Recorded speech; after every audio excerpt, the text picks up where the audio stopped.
सो question number 1, series LCR AC resonance circuit के characteristics आपको बताने हैं। बेटा जब भी AC circuit LCR AC circuit series वाला रेजोनेंस में होता है तो जो इम्पिडेंस है opposition to the flow of current वो मिनिमम हो जाता है, Z बिकम्स मिनिमम। और ये किसके इक्वल हो जाता है? रेजिस्टेंस के इक्वल हो जाता है। ठीक है, तो पहली बात याद रखनी है, Z is equal to R, impedance is minimum. ठीक है बेटा, जब इम्पिडेंस मिनिमम हो गया तो करंट मैक्सिमम हो गया, तो मैक्सिमम करंट फ्लो करता है जब रेजोनेंस होता है। ओके, और एक और बात याद रखनी है कि जब हमारा इम्पिडेंस रेजिस्टेंस के इक्वल हो जाता है तो सर्किट प्योरली रेजिस्टिव हो जाता है। मतलब there is only resistance in the circuit, nothing else. Okay, और एक चीज जो सबसे ज्यादा इंपॉर्टेंट है वो ये है कि बेटा जब हमारा सर्किट रेजोनेंस पे होता है, series LCR AC circuit at resonance, तो जो पावर फैक्टर होता है ना वो यूनिटी हो जाता है। Cos phi is power factor, उसकी वैल्यू 1 हो जाती है।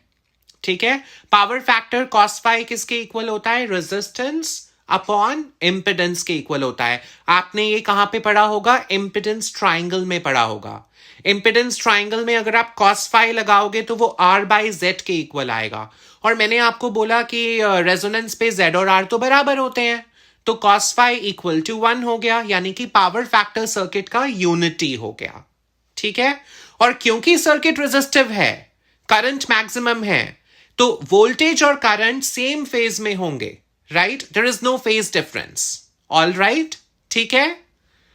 Question number 2, equatorial line of electric dipole पर मान लो आपने एक चार्ज पार्टिकल को, एक टेस्ट चार्ज को पॉइंट ए से पॉइंट बी पर लेकर जाना है। तो क्वेश्चन कहता है कि कितना वर्क डन होगा इस प्रोसेस में। तो बेटा आपने इलेक्ट्रोस्टैटिक्स में पढ़ा होगा कि equatorial line of electric dipole पर हर पॉइंट का पोटेंशियल 0 होता है। देयरफॉर एक पॉइंट से दूसरे पॉइंट पे अगर चार्ज पार्टिकल को लेकर जाना है तो पोटेंशियल डिफरेंस ही नहीं है। अगर पोटेंशियल डिफरेंस नहीं है तो वर्क डन का वैल्यू 0 होगा, क्योंकि dw किसके इक्वल होता है? q टाइम्स dv के इक्वल होता है। अब पोटेंशियल डिफरेंस ही 0 है तो dv 0 हो गया, तो वर्क डन भी 0 हो गया। तो क्योंकि इक्वेटोरियल लाइन ऑफ डाइपोल पे हर पॉइंट का पोटेंशियल 0 है, इसलिए dv 0 है, वर्क डन 0 है। ओके, क्वेश्चन नंबर 3, बहुत बार मैग्नेटिक फील्ड वाले चैप्टर में मूविंग कॉइल गैल्वेनोमीटर में बेटा पूछा जाता है कि रेडियल मैग्नेटिक फील्ड का फंक्शन क्या है। हमने मूविंग कॉइल गैल्वेनोमीटर में पढ़ा होगा कि जो मैग्नेटिक फील्ड होती है वो रेडियल होती है, और वो रेडियल मैग्नेटिक फील्ड इंश्योर करना किसका रिस्पॉन्सिबिलिटी होता है? वो सॉफ्ट आयरन का रिस्पॉन्सिबिलिटी होता है। जो हम सॉफ्ट आयरन का कोर यूज करते हैं ना, that is responsible for making the field radial. एक तो मैग्नेट भी इस तरीके से कट किए हुए होते हैं और बीच में हमने सॉफ्ट आयरन का कोर डाल दिया होता है। राइट, तो इससे क्या होता है कि जो फील्ड है वो रेडियल बन जाती है। अब समझते हैं कि रेडियल मैग्नेटिक फील्ड का फंक्शन क्या है, तो ध्यान से सुनना। तो रेडियल मैग्नेटिक फील्ड क्या करती है बेटा? ये हर इंस्टेंट पर मैग्नेटिक फील्ड के प्लेन को और रेक्टेंगुलर कॉइल के प्लेन को एक दूसरे के अलोंग रखती है। राइट, फिर से सुनो, the function of radial magnetic field is to ensure that at each and every instant the plane of the magnetic field is parallel to the plane of rectangular coil, or you can say that the plane of the magnetic field is along the plane of rectangular coil. इसकी वजह से क्या होगा बेटा? Torque का formula होता है BINA cos alpha। यहां पे अल्फा होता है angle between plane of coil and magnetic field. अगर अल्फा क्या हो गया? 0, तो टॉर्क क्या हो जाएगा? मैक्सिमम। राइट, यानी कि हर इंस्टेंट पर कॉइल कांस्टेंट और मैक्सिमम टॉर्क एक्सपीरियंस करती है because of radial magnetic field. और इससे एक और एडवांटेज क्या होता है कि जो मूविंग कॉइल गैल्वेनोमीटर का स्केल है that becomes linear. Linear scale का मतलब होता है कि करंट और डेविएशन यानी एंगल, जिस एंगल से कॉइल रोटेट करती है जब हम करंट भेजते हैं, इन दोनों के बीच में एक लीनियर रिलेशनशिप बन जाता है। राइट, इसका मतलब होता है कि स्केल लीनियर हो गया। करेक्ट। क्वेश्चन नंबर 4, ये वाला क्वेश्चन सीबीएसई के अलावा नीट और जेई में भी बहुत बार पूछा जा चुका है। बेटा क्वेश्चन है कि अगर एक चार्ज पार्टिकल मैग्नेटिक फील्ड में परपेंडिकुलरली एंटर करेगा तो उसका काइनेटिक एनर्जी चेंज होगा या उसका मोमेंटम चेंज होगा। ठीक है, तो याद रखना है कि अगर एक चार्ज पार्टिकल मैग्नेटिक फील्ड में 90 डिग्रीज पे एंटर करता है तो जो उसका ट्रैजेक्टरी है वो सर्कुलर है। मैग्नेटिक फील्ड चार्ज पार्टिकल को सर्कुलर मोशन में डाल देती है। सर्कुलर मोशन पे हर इंस्टेंट पर स्पीड यानी कि मैग्नीट्यूड ऑफ वेलोसिटी वो कांस्टेंट रहता है, स्पीड नहीं बदलती, डायरेक्शन बदलती है स्पीड की। यानी कि अगर स्पीड नहीं बदल रही तो एनर्जी नहीं बदलेगी, क्योंकि एनर्जी तो स्केलर क्वांटिटी होती है which only depends on speed. तो एनर्जी कांस्टेंट रहेगी, हाफ mv²। ठीक है, एनर्जी कांस्टेंट है, लेकिन मोमेंटम क्यों चेंज होगा? क्योंकि बेटा मोमेंटम एक वेक्टर क्वांटिटी होती है, ये वेलोसिटी पे डिपेंड करती है। अब जो वेलोसिटी है बेटा वो डायरेक्शन पे डिपेंडेंट है। सर्कुलर मोशन में क्या हो रहा है, हर इंस्टेंट पर वेलोसिटी की डायरेक्शन चेंज हो रही है। अगर डायरेक्शन चेंज हो रही है तो वेलोसिटी चेंज हो रही है, वेलोसिटी चेंज हो रही है तो मोमेंटम चेंज हो रहा है, क्योंकि momentum is m into v vector, velocity is a vector quantity, right? And momentum is also a vector quantity. तो क्योंकि वेलोसिटी हर इंस्टेंट पर डायरेक्शन चेंज होने की वजह से चेंज हो रही है, इसलिए मोमेंटम चेंज होगा, लेकिन काइनेटिक एनर्जी नहीं चेंज होगी, क्योंकि kinetic energy only depends on magnitude of velocity, which is not changing, right? Question number 5. Why is focal length of eyepiece and objective lens is kept small in case of a compound microscope? तो बेटा compound microscope में जो magnifying power होता है ना, अगर आप उसका सिंप्लीफाइड फॉर्मूला देखोगे तो उसमें डिनोमिनेटर में F0 और Fe आता है, यानी कि फोकल लेंथ ऑफ ऑब्जेक्टिव और फोकल लेंथ ऑफ आईपीस। तो मैग्नीफाइंग पावर इनवर्सली प्रोपोर्शनल होती है to the focal length of objective, to the product of focal length of objective and focal length of eyepiece. अगर ये दोनों values छोटी होंगी तभी तो मैग्नीफाइंग पावर ज्यादा होगा ना। इसलिए कंपाउंड माइक्रोस्कोप में मैग्नीफाइंग पावर को हाई रखने के लिए हमें फोकल लेंथ को, दोनों ही लेंसेज की फोकल लेंथ को छोटा रखना पड़ता है, स्मॉल रखना पड़ता है। Okay, question number 6. Why conductivity of a semiconductor increases on increasing the temperature? बेटा जब टेम्परेचर इंक्रीज होता है ना तो सेमीकंडक्टर के अंदर कोवलेंट बॉन्ड्स ब्रेक होते हैं, जिसका मतलब है कि जो इलेक्ट्रॉन्स हैं वो वैलेंस बैंड से कंडक्शन बैंड में जंप कर जाते हैं। जब कंडक्शन बैंड में इलेक्ट्रॉन्स आएंगे तो क्या होगा, इलेक्ट्रिसिटी कंडक्शन पॉसिबल होगा, करेक्ट। लेकिन 0 केल्विन पर ये नहीं पॉसिबल, क्योंकि 0 केल्विन पर जो सेमीकंडक्टर होता है ना वो इंसुलेटर की तरह बिहेव करता है। ठीक है, सारे के सारे कोवलेंट बॉन्ड्स मतलब बने हुए होते हैं, कोई भी ब्रेक नहीं होता। अब वो ब्रेक कब होता है, जब हम टेम्परेचर देते हैं। अगर हम उसको रूम टेम्परेचर पे लाकर रख देंगे ना तो थर्मल एजिटेशन के कारण बॉन्ड्स ब्रेक होंगे। बॉन्ड्स ब्रेक होने का मतलब क्या हुआ, that electrons will go from valence band to conduction band. बेटा हम लोगों ने कंडक्टिविटी पढ़ा हुआ है कि ये रेसिप्रोकल ऑफ रेजिस्टिविटी होता है, ठीक है। और रेजिस्टिविटी का फॉर्मूला हम लोगों ने पढ़ा है करंट इलेक्ट्रिसिटी के चैप्टर में, m/n(e²τ), ठीक है। तो कंडक्टिविटी का फॉर्मूला क्या बन गया, n(e²τ/m). यहां पे n क्या है, n है number density of charge carriers. तो जब टेम्परेचर बढ़ता है तो बॉन्ड्स टूटते हैं, यानी कि चार्ज कैरियर्स बन रहे हैं, यानी कि कॉन्सेंट्रेशन ऑफ चार्ज कैरियर्स आपका क्या हो रहा है, इंक्रीज हो रहा है। तो कंडक्टिविटी क्या होगी, इंक्रीज। यानी टेम्परेचर बढ़ाने से number density of carriers increase होने के कारण कंडक्टिविटी इंक्रीज होती है, याद रखना इस बात को। क्वेश्चन नंबर 7 को ध्यान से समझिए। यहां मैंने पूरा क्वेश्चन नहीं लिखा है, लेकिन क्वेश्चन कहता है कि आपके पास 2 मेटल्स हैं और आपको मैंने दोनों का वर्क फंक्शन प्रोवाइड कर दिया। एक का वर्क फंक्शन 4 इलेक्ट्रॉन वोल्ट है, दूसरे का 2 इलेक्ट्रॉन वोल्ट है, ठीक है। और वो आपसे बोलता है कि आपने दोनों ही मेटल्स पर सेम लाइट फेंकी, मतलब सेम फ्रीक्वेंसी की लाइट फेंकी, मतलब इंसिडेंट रेडिएशन जो है उसका फ्रीक्वेंसी दोनों मेटल्स के लिए सेम है। तो वो कहता है कि जब फोटो इलेक्ट्रिक इफेक्ट होगा तो किस मेटल में एमिटेड इलेक्ट्रॉन्स की जो मैक्सिमम काइनेटिक एनर्जी है वो ज्यादा होगी। चलो अब इसके आंसर को समझते हैं। बेटा आपने काइनेटिक एनर्जी मैक्स का फॉर्मूला पढ़ा होगा, this is equal to energy of incident radiation, ठीक है, minus the work function of metal, correct.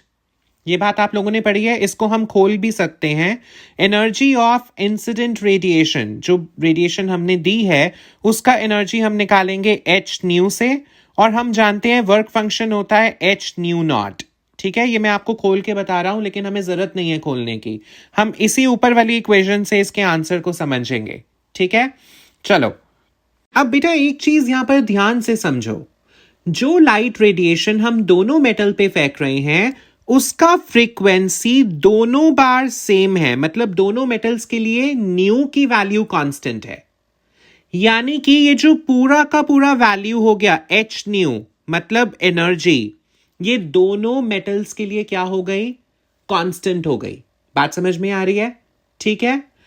अब हम लोगों को यह समझना है किस केस के अंदर जो काइनेटिक एनर्जी मैक्स होगा वो ज्यादा होगा।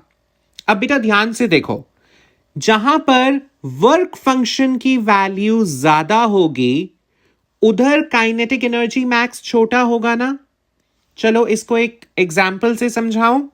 अब एग्जाम्पल से कैसे सीखें, देखो मान लेते हैं बेटा कि जो एनर्जी हम फेंक रहे हैं इंसिडेंट रेडिएशन की वो 5 इलेक्ट्रॉन वोल्ट है, ठीक है।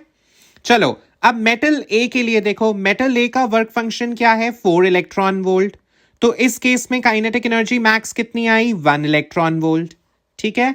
मेटल बी में दोबारा से एनर्जी तो दोनों के ऊपर हमने सेम फेंकी है, तो 5 इलेक्ट्रॉन वोल्ट सेकेंड वाली इक्वेशन के लिए भी एप्लीकेबल है, लेकिन सेकेंड मेटल का वर्क फंक्शन क्या है, 2 इलेक्ट्रॉन वोल्ट, तो इस केस में काइनेटिक एनर्जी कितना आया बेटा, 3 इलेक्ट्रॉन वोल्ट। कहने का मतलब यह हुआ जिस मेटल का वर्क फंक्शन छोटा है उस केस में काइनेटिक एनर्जी ज्यादा आ रही है, ठीक है। मतलब उस मेटल में से एमिटेड इलेक्ट्रॉन्स की मैक्सिमम काइनेटिक एनर्जी ज्यादा होगी जिस मेटल का वर्क फंक्शन छोटा होगा। तो इस क्वेश्चन के अकॉर्डिंग क्योंकि मेटल बी का वर्क फंक्शन छोटा है, because phi b is less than phi a, therefore kinetic energy max will be for B will be more than kinetic energy max for metal A, ठीक है। बहुत important question है, इसको याद कर लो। क्वेश्चन नंबर 8 में आपको मैंने पिछले क्वेश्चंस की ही वैल्यूज को यूज करके आपसे पूछा कि मेटल A और मेटल B में किसका थ्रेशोल्ड वेवलेंथ ज्यादा होगा। चलो बेटा सबसे पहले हम थ्रेशोल्ड वेवलेंथ के फॉर्मूला को देखते हैं। अगर आप वर्क फंक्शन का फॉर्मूला देखो बेटा तो ये होता है Planck's constant times the threshold frequency. अब बेटा आप थ्रेशोल्ड फ्रीक्वेंसी को कैसे ओपन कर सकते हो, frequency is velocity divided by wavelength, so c by lambda naught, ये तो सबको खोलना आता होगा। अब बेटा h और c इन दोनों का प्रोडक्ट कांस्टेंट है। अब बेटा क्योंकि न्यूमरेटर कांस्टेंट है, ये पूरा वैल्यू हमारा कांस्टेंट है, तो जो बेटा हमारा ये वर्क फंक्शन है ये इनवर्सली प्रोपोर्शनल आ गया किस चीज के, थ्रेशोल्ड वेवलेंथ के। तो जिस मेटल का वर्क फंक्शन छोटा होगा उसका थ्रेशोल्ड वेवलेंथ कैसा होगा, ज्यादा। अब जरा ऊपर देखो, वर्क फंक्शन हमने कौन से मेटल के लिए ज्यादा रखा हुआ है, ए के लिए, तो उसके लिए थ्रेशोल्ड वेवलेंथ छोटी होगी, और मेटल बी का वर्क फंक्शन छोटा है तो उसके लिए थ्रेशोल्ड वेवलेंथ ज्यादा होगी। So this implies threshold wavelength for B is greater than threshold wavelength for A. I hope that the concept is clear, okay. बेटा नेक्स्ट क्वेश्चन 9th में आपको क्वेश्चन दिया गया कि अगर मैं यंग डबल स्लिट एक्सपेरिमेंट का पूरा एपरेटस पानी में डाल दूं, then what would happen to the fringe width? Fringe width पे क्या फर्क पड़ेगा? ठीक है, तो सबसे पहले हम फ्रिंज विड्थ का फॉर्मूला देखते हैं। बेटा फ्रिंज विड्थ का जो फॉर्मूला होता है that is nothing but lambda D by D. ये फॉर्मूला होता है ना फ्रिंज विड्थ का। ठीक है, तो जो बेटा हमारी फ्रिंज विड्थ है वो वेवलेंथ के डायरेक्टली प्रोपोर्शनल है। एज लॉन्ग एज ये जो मेरा capital D by small D है, अगर हम इसको कांस्टेंट रखेंगे तो जो फ्रिंज विड्थ है वो लैम्डा के क्या है? Directly proportional. पहले तो बताओ इतना समझ में आया? चलो मान लेते हैं एयर के अंदर जो फ्रिंज विड्थ है उसका ये फॉर्मूला है। ठीक है, अब बेटा जब मैंने पानी में डाला तो मैं इसको फ्रिंज विड्थ के बीटा सिंबल को मैं लिख देता हूं बीटा डैश। ये पानी के अंदर जो फ्रिंज विड्थ होगी ये वो है। बेटा जब पानी में जाएंगे तो बस एक चीज चेंज हो रही है, वो है लैम्डा। लैम्डा अब किसका लिया जाएगा? जो वाटर में होगा, तो लैम्डा विल चेंज। ठीक है, लेकिन डी बाय डी अभी भी क्या है? कांस्टेंट। बात समझ में आई? ओके। अब बेटा एक बात आप लोगों ने रिफ्रैक्शन में सीखी है। रिफ्रैक्शन में आप लोगों ने क्या सीखा है कि जो ये लैम्डा होता है ना, ये रिफ्रैक्टिव इंडेक्स के इनवर्सली प्रोपोर्शनल होता है। लैम्डा यानी wavelength is inversely proportional to refractive index. तो क्योंकि बेटा रिफ्रैक्टिव इंडेक्स और वेवलेंथ का इनवर्स रिलेशनशिप है, तो मैं बोल सकता हूं wavelength in air upon wavelength in water, this is equal to refractive index of water divided by refractive index of air. तो यहां से बेटा वेवलेंथ इन वाटर क्या आ जाएगा? इसका फॉर्मूला क्या बन जाएगा? This is going to be equal to lambda times refractive index of air upon refractive index of water. Clear है? तो ये मेरा फॉर्मूला बन गया लैम्डा डैश का। पहले बताओ यहां तक क्लियर हुआ? चलो अब हमको वेवलेंथ इन वाटर का वैल्यू मिल चुका है, इसको हम फ्रिंज विड्थ के फॉर्मूला में सब्स्टिट्यूट करते हैं। देखो नेक्स्ट पेज पे beta dash is equal to lambda dash into D by D है, राइट? चलो लैम्डा डैश की वैल्यू मैंने क्या निकाली? Lambda mu upon mu dash. Lambda mu upon mu dash into D by D. यही निकाली ना मैंने वैल्यू। अब ध्यान से समझना, beta dash is equal to ऊपर क्या है? रिफ्रैक्टिव इंडेक्स एयर का।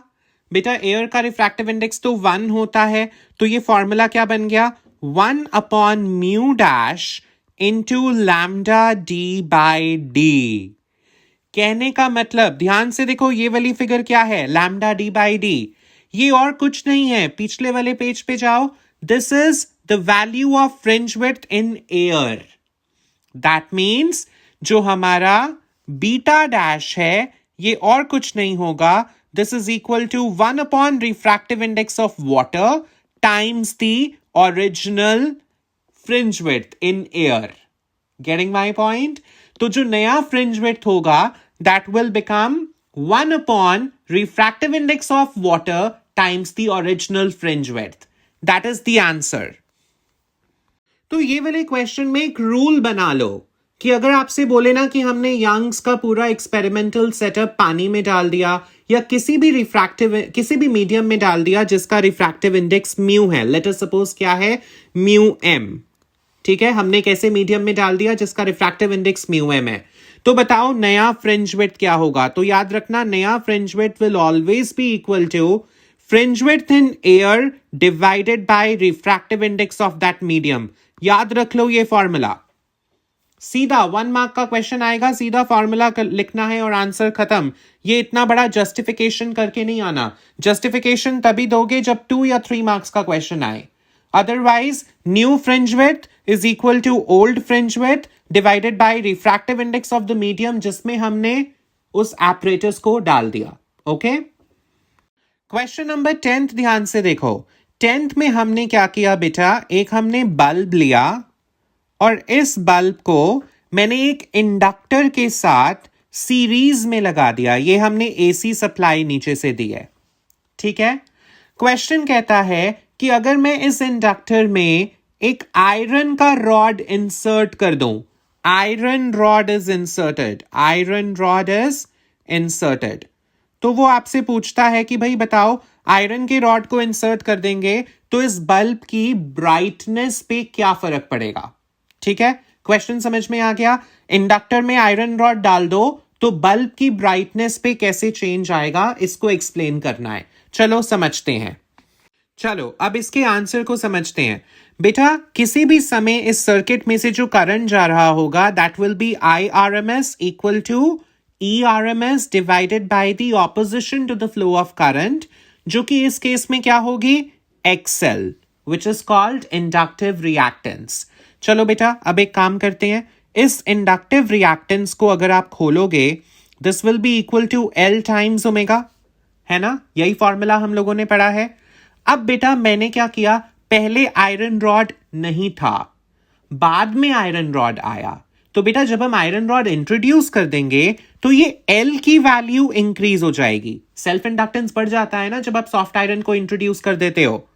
तो अगर इंडक्टेंस बढ़ गई तो जो करंट होगा वो डिक्रीज हो जाएगा। इंडक्टेंस बढ़ने से करंट कम हो गया, जब करंट कम हो गया तो ब्राइटनेस कम हो जाएगी। तो समझ में आया, अगर L का वैल्यू बढ़ गया, करंट कम हो गया, बेटा जब करंट कम हो जाएगा तो जो ब्राइटनेस है, जो बल्ब की ब्राइटनेस है वो डिक्रीज हो जाएगी ना, the brightness of the bulb will decrease. तो याद रखना इस चीज को। अब बेटा क्वेश्चन 11th में आपको 3 ग्राफ्स दिए हुए हैं, ठीक है। एक्स एक्सिस पे फ्रीक्वेंसी है, इधर भी फ्रीक्वेंसी है, इधर भी फ्रीक्वेंसी है। क्वेश्चन कहता है कि वाई एक्सिस में आपने फिट करना है इन तीनों को, XC, XL और रेजिस्टेंस, ठीक है। तो कौन सा वाला जो वेरिएशन है वो रेजिस्टिव सर्किट के लिए है, इंडक्टिव सर्किट के लिए है और कैपेसिटिव सर्किट के लिए है, ठीक है। अब बेटा रेजिस्टिव सर्किट्स में सिर्फ रेजिस्टेंस होता है और रेजिस्टेंस तो फ्रीक्वेंसी पे डिपेंड ही नहीं करता, यानी कि फ्रीक्वेंसी को चेंज करोगे तो रेजिस्टेंस चेंज नहीं होगा, ठीक है। तो जो पहला ग्राफ है उसमें वाई एक्सिस में रेजिस्टेंस आएगा। Resistance does not depend upon frequency. समझ आई मेरी बात। अब बचा क्या बेटा मेरे पास बचा XC और XL। चलो हम इन दोनों के फॉर्मूलाज लिखते हैं। बेटा जो XC होता है वो किसके इक्वल होता है, it is equal to 1/C omega. और अगर आप ओमेगा को थोड़ा सा खोल दो यहां पर तो ये हो जाएगा 2 पाई इंटू फ्रीक्वेंसी, यानी कि जो XC है वो फ्रीक्वेंसी के इनवर्सली प्रोपोर्शनल है। अगर XC फ्रीक्वेंसी के इनवर्सली प्रोपोर्शनल है तो ये वाला ग्राफ एप्लीकेबल हो गया ना, यानी कि थर्ड ग्राफ में वाई एक्सिस पर यहां पर कौन है, XC, ठीक है। अब XL को ध्यान से देखो, XL क्या होता है बेटा, ये L टाइम्स ओमेगा होता है। जरा ओमेगा को खोलो, ओमेगा हो जाएगा 2 पाई फ्रीक्वेंसी। अगर फ्रीक्वेंसी को इंक्रीज करेंगे बेटा तो XL भी हमारा इंक्रीज हो जाएगा, यानी कि XL और फ्रीक्वेंसी का जो रिलेशनशिप है वो डायरेक्ट है, फ्रीक्वेंसी बढ़ेगी तो XL भी बढ़ेगा।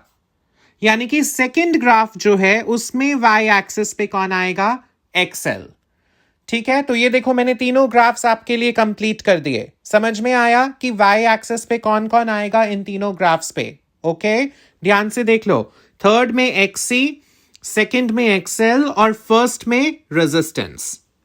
बेटा क्वेश्चन नंबर 12 में हम सीखेंगे, सेमीकंडक्टर्स चैप्टर में बहुत बार क्वेश्चन आता है, explain the meaning of the terms diffusion, barrier potential and depletion layer, ठीक है। तो बेटा ध्यान से समझो, जब पीएन जंक्शन का फॉर्मेशन होता है तो पी टाइप और एन टाइप में मेजॉरिटी कैरियर्स का फ्लो होता है सबसे स्टार्टिंग में। पी से होल्स और एन से इलेक्ट्रॉन्स एक दूसरे की तरफ बढ़ते हैं, ये मेजॉरिटी कैरियर्स हैं जो चल रहे हैं। मेजॉरिटी कैरियर्स के चलने की वजह से एक करंट आता है क्योंकि ये आपस में डिफ्यूज होते हैं at the junction region. Holes from P type diffuses into electrons of n type, giving rise to a process called diffusion, और जो इसकी वजह से करंट बनता है उसको बोलते हैं डिफ्यूजन करंट, ओके। अब बेटा होता क्या है, डिफ्यूजन प्रोसेस लिमिटलेसली होता नहीं रहता, diffusion stops after a certain time. क्यों? क्योंकि डिफ्यूजन होने से बेटा P पी टाइप और एन टाइप के अक्रॉस जंक्शन पर एक चार्ज्ड रीजन क्रिएट हो जाता है। पी टाइप की तरफ कैसा रीजन होता है? Negatively charged region. और एन टाइप की तरफ कैसा रीजन होता है? Positively charged region. ठीक है, चलो इसको डायग्रामेटिकली समझते हैं। इस डायग्राम को ध्यान से देखो बेटा, पी टाइप की तरफ नेगेटिव चार्ज की एक लेयर क्रिएट हो गई है और एन टाइप की तरफ पॉजिटिव चार्ज की एक लेयर क्रिएट हो गई है। इस लेयर में होता कुछ नहीं है, इमोबाइल आयंस होते हैं। क्या होते हैं? वर्ड क्या है? Immobile ions. इमोबाइल आयंस का मतलब ऐसे आयंस जो चल नहीं सकते। ठीक है, ये वाले एरिया में ना इलेक्ट्रॉन है ना होल है, तो ये एक तरीके का ऐसा एरिया है which is devoid of charge carriers. क्या मैंने बोला? Devoid of charge carriers. Devoid का मतलब होता है कि यहां पर चार्ज कैरियर्स मौजूद नहीं है। तो क्योंकि बेटा इस रीजन में ना तो इलेक्ट्रॉन है ना ही होल है, इसलिए इस रीजन को बोलते हैं डिप्लीशन रीजन। आप इसको डिप्लीशन रीजन भी बोल सकते हो, आप इसको डिप्लीशन लेयर भी बोल सकते हो। ठीक है, तो डिप्लीशन लेयर एक ऐसा लेयर है which is caused due to diffusion process. क्योंकि पी से होल चले थे और वो एन की तरफ गए थे, और एन से इलेक्ट्रॉन्स चले थे और वो पी की तरफ गए थे, उनका डिफ्यूजन हुआ। डिफ्यूजन होने की वजह से ये चार्ज्ड रीजन क्रिएट हुआ, इमोबाइल आयंस आए, और इस रीजन में अब कोई भी चार्ज कैरियर नहीं है, ना होल है ना इलेक्ट्रॉन है, क्योंकि वो डिफ्यूज हो चुके हैं। इसलिए ये वाले रीजन को बोला जाता है डिप्लीशन रीजन या फिर depletion layer. Okay, uh layer which is devoid of charge carriers, no holes no electrons. अब बेटा ये वाली लेयर जो आप ध्यान से देख रहे हो, ये वाली लेयर के में जो ये पॉजिटिव और नेगेटिव चार्ज रीजन क्रिएट हुआ ना बेटा, ये एक इलेक्ट्रिक फील्ड डेवलप करता है। देखो यहां पर एक इलेक्ट्रिक फील्ड पैदा हो गई है। इलेक्ट्रिक फील्ड हमेशा कहां से कहां होती है? पॉजिटिव से नेगेटिव होती है, पॉजिटिव से नेगेटिव। अब ये इलेक्ट्रिक फील्ड क्या करती है बेटा? एक पोटेंशियल डिफरेंस क्रिएट करती है। जहां पे भी इलेक्ट्रिक फील्ड होगी और एक विड्थ होगी, विड्थ मान लो यहां पर एल है, तो हमने इलेक्ट्रोस्टैटिक्स में पढ़ा है ना कि electric field is equal to potential difference divided by length, यानी potential difference is equal to E times L. यानी कि यहां पर एक पोटेंशियल डिफरेंस बन गया, एक पोटेंशियल क्रिएट हो गया। अब बेटा ये जो पोटेंशियल डिफरेंस बनता है ना, ये पोटेंशियल डिफरेंस एक बैरियर बन जाता है। ये फर्दर होल्स को, पी टाइप के होल्स को एन टाइप के इलेक्ट्रॉन्स के साथ डिफ्यूज नहीं होने देता। एक इलेक्ट्रिक फील्ड आ गई जिसने एक पोटेंशियल डिफरेंस बना दिया, जो कि एक बैरियर यानी कि एक रुकावट की तरह काम कर रहा है, which is not letting further diffusion process to occur. That is why this potential difference is called potential barrier, या फिर आप इसको बोल सकते हो बैरियर पोटेंशियल। तो बैरियर पोटेंशियल क्या होता है? Because of diffusion there is an electric field created at the junction region responsible for producing a potential difference that further restricts the flow of majority carriers at the junction, and this potential difference is called barrier potential. Question number 13. बेटा बहुत बार ना आपको ऐसे बोलते हैं कि मेरे पास एक क्यूब है और मैंने उस क्यूब के अंदर एक इलेक्ट्रिक डायपोल को डाल दिया, तो बताओ उस क्यूब से एमर्ज होने वाला जो फ्लक्स होगा, इलेक्ट्रिक फ्लक्स, उसका वैल्यू कितना होगा? तो बेटा बहुत ही सिंपल क्वेश्चन है लेकिन इंपॉर्टेंट है। ठीक है, हमने गॉस लॉ में क्या पढ़ा हुआ है कि जो किसी भी क्लोज सरफेस से एमर्ज होने वाला जो इलेक्ट्रिक फ्लक्स होगा, that is equal to charge enclosed within the surface divided by what? Epsilon naught. अब बेटा एक क्यूब के अंदर अगर मैं एक डायपोल रख दूंगा तो डायपोल पे तो टोटल चार्ज जीरो होता है, right? Minus Q plus Q, total charge is zero, यानी कि गॉसियन सरफेस के अंदर टोटल चार्ज जीरो हो गया, तो जो इलेक्ट्रिक फ्लक्स इमर्ज होगा उस सरफेस से वो भी क्या होगा? जीरो। याद रखना है इस बात को। Question number 14। बेटा क्वेश्चन नंबर 14 में ना काफी बार आपसे थियोरेटिकल क्वेश्चन में पूछ लिया जाता है कि एक ट्रांसफॉर्मर जो होता है उसको हम लॉन्ग डिस्टेंस ट्रांसमिशन के लिए कैसे यूज करते हैं, ऑल्टरनेटिंग करंट के लॉन्ग डिस्टेंस ट्रांसमिशन के लिए कैसे यूज करते हैं। तो बेटा याद रखना, कभी भी जब इलेक्ट्रिसिटी को हम ट्रांसपोर्ट करते हैं या ट्रांसमिट करते हैं ना, तो जो पावर स्टेशंस पर जो ट्रांसफार्मर होते हैं, सबसे पहले हम वोल्टेज को स्टेप अप करते हैं। ठीक है, हमेशा वोल्टेज को स्टेप अप करके ही उसको ट्रांसपोर्ट या ट्रांसमिट किया जाता है। क्यों? क्योंकि जब वोल्टेज स्टेप अप हो जाएगी तो करंट क्या हो जाएगा, कम हो जाएगा ना। जब करंट कम हो जाएगा बेटा, तो जो वो लाइंस हैं जिसमें से इलेक्ट्रिसिटी को ट्रांसमिट होना है, अगर वहां पे करंट कम होगा तो पावर लॉसेस कम हो जाएंगे। पावर लॉसेस कम होने का मतलब power losses I square R, current कम तो पावर लॉसेस कम। और एक बात, जब हम वोल्टेज को स्टेप अप करते हैं तो मैंने बोला करंट कम हो जाता है। ठीक है, अब जब बेटा करंट कम हो गया ना, तो एक तो इससे पावर लॉसेस कम हो गए आई स्क्वायर आर वाले फॉर्मूला से। ठीक है, दूसरी बात बेटा, जब करंट ट्रैवल कर रहा है, जब इलेक्ट्रिसिटी ट्रैवल कर रही है उस लाइन में से, उन ट्रांसमिशन लाइंस में से, तो बेटा क्योंकि करंट कम है तो होगा क्या, वोल्टेज का जो ड्रॉप होगा लाइंस पर ट्रांसपोर्टेशन के समय वो कम होगा। क्योंकि voltage according to Ohm's law क्या होती है, आई इंटू आर।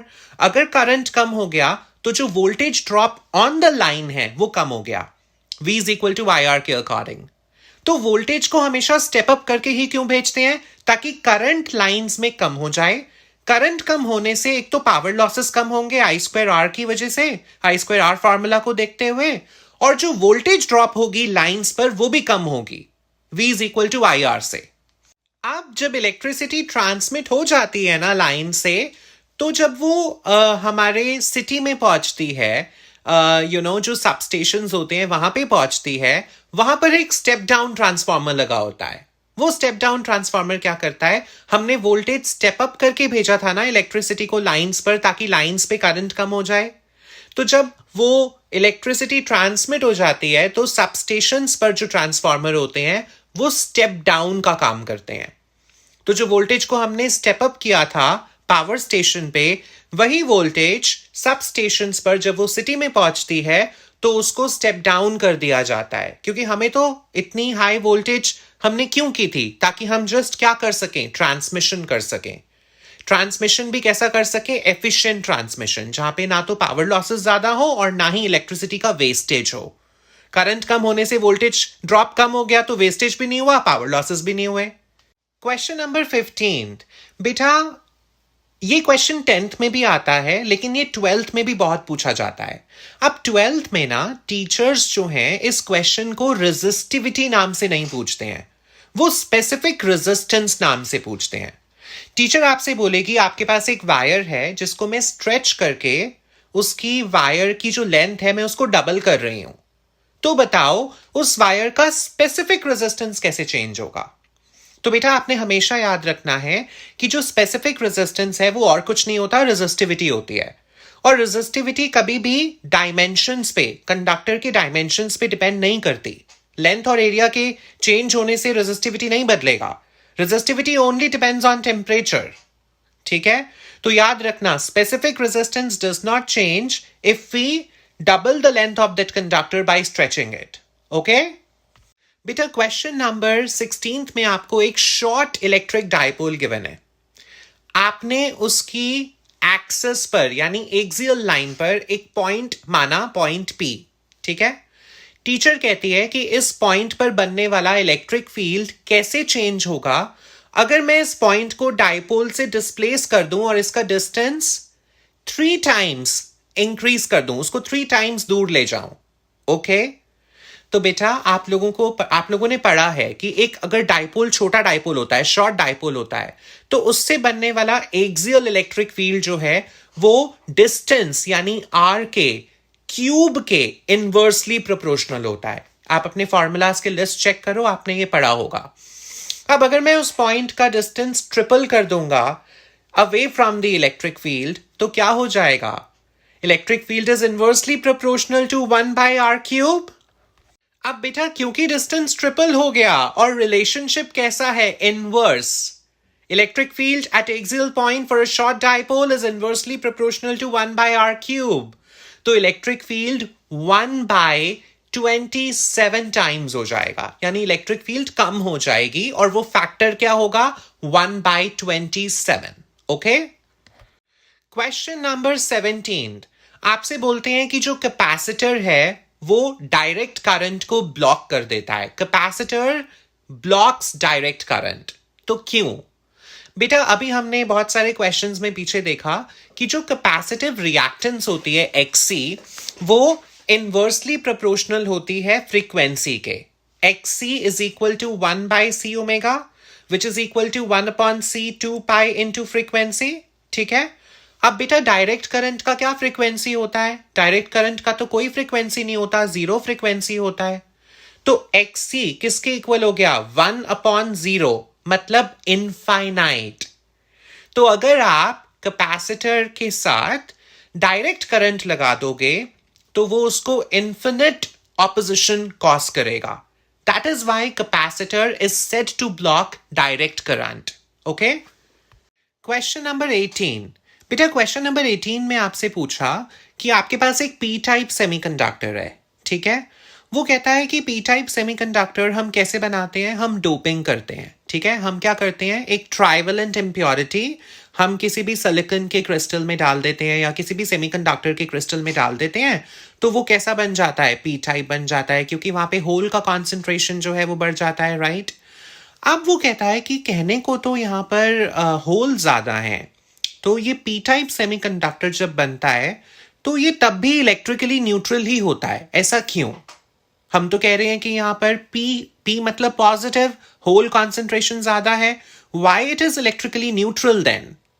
आपसे ये क्वेश्चन पूछा गया. ठीक है. अब बेटा इसका आंसर समझो. जब आप डोपिंग करते हो तो आप इम्प्योरिटी एटम्स डालते हो. ठीक है.